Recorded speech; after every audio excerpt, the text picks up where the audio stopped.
एक समय की बात है, एक बहुत ही ज्ञानी पंडित था। वो अपने एक बचपन के घनिष्ठ मित्र से मिलने के लिए किसी दूसरे गांव जा रहा था, जो कि बचपन से ही गूंगा व एक पैर से अपाहिज था।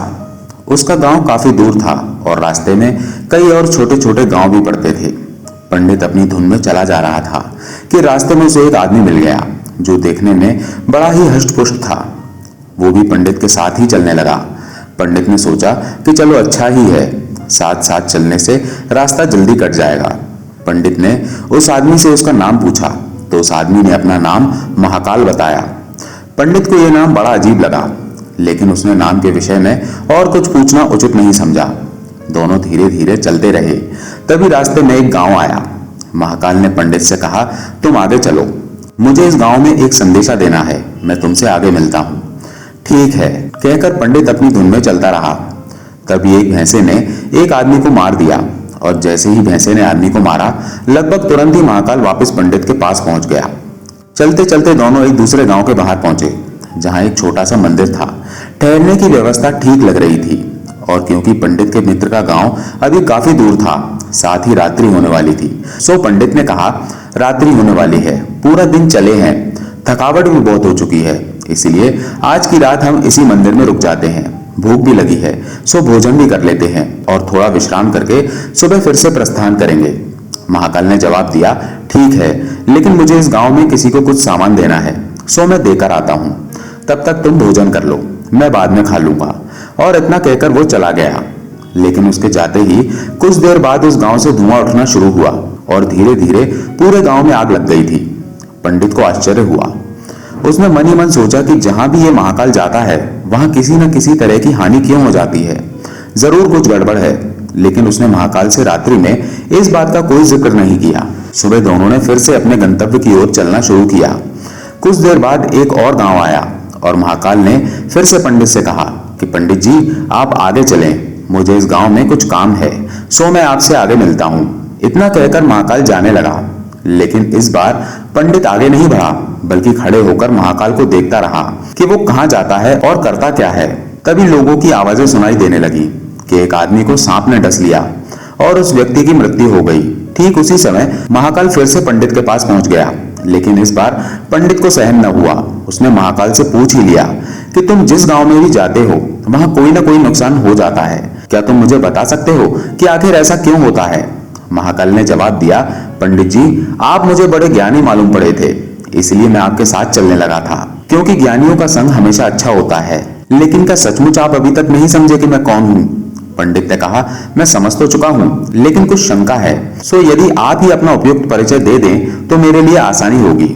महाकाल ने जवाब दिया, मैं यमदूत हूँ और यमराज की आज्ञा से उन लोगों के प्राण हरण करता हूँ जिनकी आयु पूर्ण हो चुकी है। हालांकि पंडित को पहले से ही इस बात की शंका थी, फिर भी महाकाल के मुंह से यह सुनकर पंडित थोड़ा घबरा गया। लेकिन फिर हिम्मत करके पूछा कि अगर ऐसी बात है और तुम सचमुच ही यमदूत हो, तो बताओ अगली मृत्यु किसकी है? यमदूत ने जवाब दिया, अगली मृत्यु तुम्हारे उसी मित्र की है जिसे तुम मिलने जा रहे हो, और उसकी मृत्यु का कारण भी तुम ही होगे। ये बात सुनकर पंडित ठिठक गया और बड़े पशुपेश में पड़ गया कि यदि वास्तव में वो महाकाल एक यमदूत हुआ तो उसकी बात सही होगी और उसके कारण मेरे बचपन के सबसे घनिष्ठ मित्र की मृत्यु हो जाएगी। इसलिए बेहतर यही है कि मैं अपने मित्र से मिलने ही ना जाऊं। कम से कम मैं तो उसकी मृत्यु का कारण नहीं बनूंगा। तभी महाकाल ने कहा कि तुम जो सोच रहे हो वो मुझे भी पता है, लेकिन तुम्हारे अपने मित्र से मिलने न जाने के विचार से नियति नहीं बदल जाएगी। तुम्हारे मित्र की मृत्यु निश्चित है और वो अगले कुछ ही क्षणों में घटित होने वाली है। महाकाल के मुख से ये बात सुनते ही पंडित को झटका लगा, क्योंकि महाकाल ने उसके मन की बात जान ली थी, जो कि किसी सामान्य व्यक्ति के लिए संभव ही नहीं थी। फलस्वरूप पंडित को विश्वास हो गया कि महाकाल सचमुच यमदूत ही है, इसलिए वो अपने मित्र की मृत्यु का कारण न बने, इस हेतु वो तुरंत पीछे मुड़ा और फिर से अपने गांव की तरफ लौटने लगा।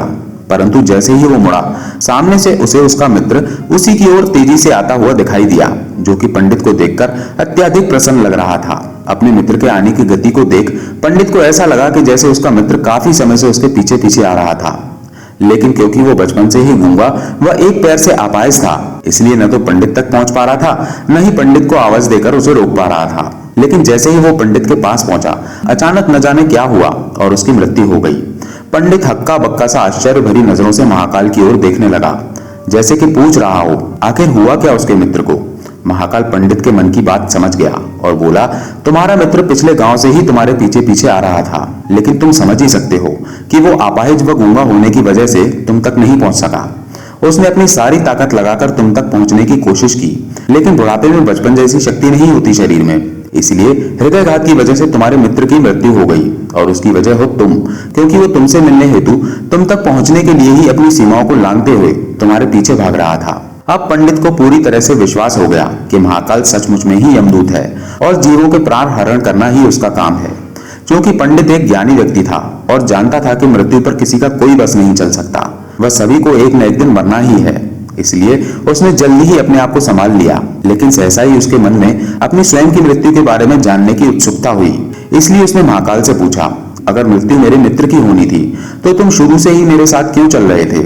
महाकाल ने जवाब दिया, मैं तो सभी के साथ चलता हूँ और हर क्षण चलता रहता हूँ, केवल लोग मुझे पहचान नहीं पाते, क्योंकि लोगों के पास अपनी समस्याओं के अलावा किसी और व्यक्ति, वस्तु या घटना के संदर्भ में सोचने या उसे देखने समझने का समय ही नहीं है।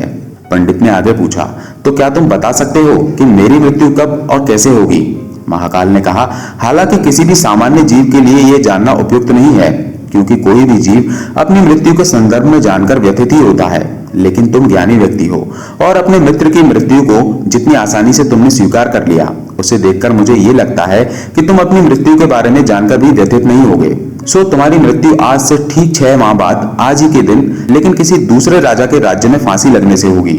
और आश्चर्य की बात यह है कि तुम स्वयं खुशी से फांसी को स्वीकार करोगे। इतना कहकर महाकाल जाने लगा, क्योंकि अब उसके पास पंडित के साथ चलते रहने का कोई कारण नहीं था। पंडित ने अपने मित्र का यथास्थिति जो भी कर्मकांड संभव था किया और फिर से अपने गांव लौट गया। लेकिन कोई व्यक्ति चाहे जितना भी ज्ञानी क्यों न हो, अपनी मृत्यु के संदर्भ में जानने के बाद कुछ तो व्यतीत होता ही है और उस मृत्यु से बचने के लिए कुछ न कुछ तो करता ही है। सो पंडित ने भी किया। चूंकि पंडित विद्वान था, इसलिए उसकी ख्याति उसके राज्य के राजा तक थी। उसने सोचा कि राजा के पास तो कई ज्ञानी मंत्री होते हैं, वे उसकी इस मृत्यु से संबंधित समस्या का भी कोई न कोई समाधान तो निकाल ही लेंगे। इसलिए वो पंडित राजा के दरबार में पहुंचा और राजा को सारी बात बताई। राजा ने पंडित की समस्या को अपने मंत्रियों के साथ बांटा और उनसे सलाह मांगी। अंत में सभी की सलाह से यह तय हुआ कि यदि पंडित की बात सही है तो जरूर उसकी मृत्यु 6 महीने बाद होगी, लेकिन मृत्यु तब होगी जब वो किसी दूसरे राज्य में जाएगा। यदि वो किसी दूसरे राज्य में जाए ही नहीं तो मृत्यु नहीं होगी। ये सलाह राजा को भी उपयुक्त लगी, सो उसने पंडित के लिए महल में ही रहने हेतु उपयुक्त व्यवस्था करवा दी। अब राजा की आज्ञा के बिना कोई भी व्यक्ति उस पंडित से नहीं मिल सकता था, लेकिन स्वयं पंडित कहीं भी आ जा सकता था, ताकि उसे ये न लगे कि वो राजा की कैद में है। हालांकि वो स्वयं ही डर के मारे कहीं आता जाता नहीं था। धीरे धीरे पंडित की मृत्यु का समय नजदीक आने लगा और आखिर वो दिन भी आ गया जब पंडित की मृत्यु होनी थी।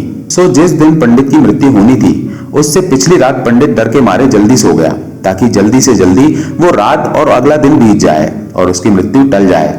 लेकिन स्वयं पंडित को नींद में चलने की बीमारी थी और इस बीमारी के बारे में वो स्वयं भी नहीं जानता था। इसलिए राजा या किसी और से इस बीमारी का जिक्र करने अथवा किसी चिकित्सक से इस बीमारी का इलाज करवाने का तो प्रश्न ही नहीं था, क्योंकि पंडित अपनी मृत्यु को लेकर बहुत चिंतित था। और नींद में चलने की बीमारी का दौरा अक्सर तभी पड़ता है जब ठीक से नींद नहीं आ रही होती। तो उसी रात पंडित को रात को नींद में चलने का दौरा पड़ा। वो उठा और राजा के महल से निकलकर अस्तबल में आ गया। चूंकि वो राजा का खास मेहमान था, इसलिए किसी भी पहरेदार ने उसे न तो रोका और न किसी तरह की पूछताछ की।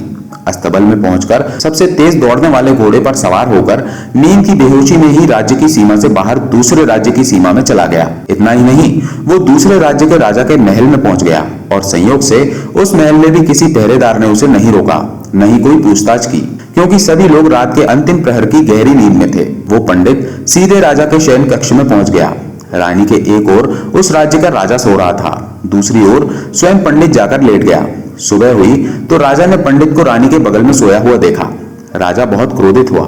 पंडित को गिरफ्तार कर लिया गया। पंडित को तो समझ में ही नहीं आ रहा था कि वो आखिर दूसरे राज्य में और सीधे ही राजा के शयन कक्ष में कैसे पहुंच गया, लेकिन वहां उसकी सुनने वाला कौन था। राजा ने पंडित को राज दरबार में हाजिर करने का हुक्म दिया। कुछ समय बाद राजा का दरबार लगा, जहां राजा ने पंडित को देखा और देखते ही इतना क्रोधित हुआ कि पंडित को फांसी पर चढ़ा दिए जाने का फरमान सुना दिया। फांसी की सजा सुनकर पंडित कांप गया। फिर भी हिम्मत करके उसने राजा से कहा, महाराज, मैं नहीं जानता कि मैं इस राज्य में कैसे पहुंचा। मैं ये भी नहीं जानता कि मैं आपके शयन कक्ष में कैसे आ गया। और आपके राज्य में किसी भी पहरेदार ने मुझे रोका क्यों नहीं, लेकिन मैं इतना जानता हूं कि आज मेरी मृत्यु होनी थी और होने जा रही है। राजा को यह बात थोड़ी अजीब लगी। उसने पूछा, तुम्हें कैसे पता कि आज तुम्हारी मृत्यु होनी थी? कहना क्या चाहते हो तुम? राजा के सवाल के जवाब में पंडित ने पिछले 6 महीनों की पूरी कहानी बता दी और कहा कि महाराज, मेरा क्या, किसी भी सामान्य व्यक्ति का इतना साहस कैसे हो सकता है कि वो राजा की उपस्थिति में राजा के ही कक्ष में रानी के बगल में सो जाए? ये तो सरासर आत्महत्या ही होगी, और मैं दूसरे राज्य से इस राज्य में आत्महत्या करने क्यों आऊंगा?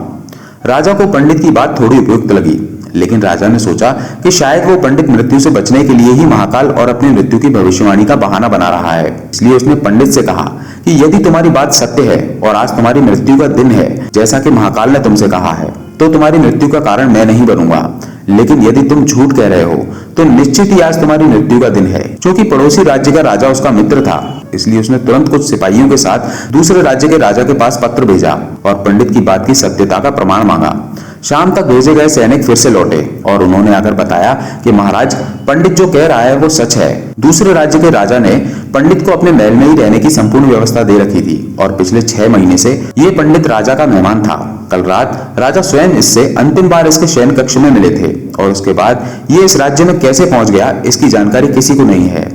इसलिए उस राज्य के राजा के अनुसार पंडित को फांसी की सजा दिया जाना उचित नहीं है। लेकिन अब राजा के लिए एक नई समस्या आ गई, क्योंकि उसने बिना पूरी बात जाने ही पंडित को फांसी की सजा सुना दी थी। इसलिए अब यदि पंडित को फांसी न दी जाए तो राजा के कथन का अपमान होगा, और यदि राजा द्वारा दी गई सजा का मान रख दिया जाए तो पंडित की बेवजह मृत्यु हो जाएगी। राजा ने अपने इस समस्या का जिक्र अपने अन्य मंत्रियों से किया और सभी मंत्रियों ने आपस में चर्चा करके ये सुझाव दिया कि महाराज, आप पंडित को कच्चे सूत के एक धागे से फांसी लगवा दें। इससे आपके वचन का मान भी रहेगा और सूत के धागे से लगी फांसी से पंडित की मृत्यु भी नहीं होगी, जिससे उसके प्राण भी बच जाएंगे। राजा को यह विचार उपयुक्त लगा और उसने ऐसा ही आदेश सुनाया। पंडित के लिए सूत के धागे की फांसी का फंदा बनाया गया और नियम अनुसार पंडित को फांसी पर चढ़ाया जाने लगा। सभी खुश थे कि न तो पंडित मरेगा और न राजा का वचन झूठा पड़ेगा। पंडित को भी विश्वास था कि सूत के धागे से तो उसकी मृत्यु नहीं होगी, इसलिए वो भी खुशी खुशी फांसी चढ़ने को तैयार था, जैसा कि महाकाल ने उससे कहा था। लेकिन जैसे ही पंडित को फांसी दी गई, सूत का धागा तो टूट गया, लेकिन टूटने से पहले उसने अपना काम कर दिया। पंडित के गले की नस कट चुकी थी उस सूत के धागे से और पंडित जमीन पर पड़ा तड़प रहा था। हर धड़कन के साथ उसके गले से खून की फुहार निकल रही थी और देखते ही देखते कुछ ही क्षणों में पंडित का शरीर पूरी तरह से शांत हो गया।